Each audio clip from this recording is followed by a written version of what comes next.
Hi, and welcome to today's segment of Tax and Business Matters. I'm your host, Rachel Parker.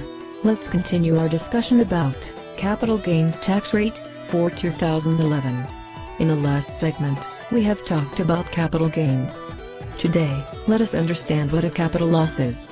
A capital loss is essentially the difference between the purchase price and the price at which the asset is sold. Apparently, it is a loss because the sale price is lower than the purchase price. For example, if an investor bought a house for $250,000 and sold the house 5 years later for $200,000, the investor would realize a capital loss of $50,000. Now let's discuss capital losses in conjunction with capital gains.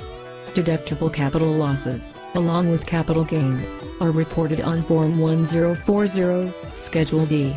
At this time, net capital gains tax rates are set at 15%. The net capital gain is the amount of the gain that is left over after capital losses have been subtracted. Some of these calculations pertain to short-term and long-term capital gains and losses. So be careful when calculating capital gains tax rates. If these rates are calculated incorrectly, it's like a big red flag waving to the IRS for an audit.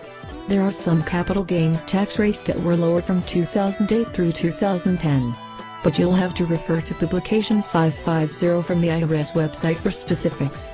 This is one area of taxes that can get pretty tricky, as there is a more in-depth information regarding these.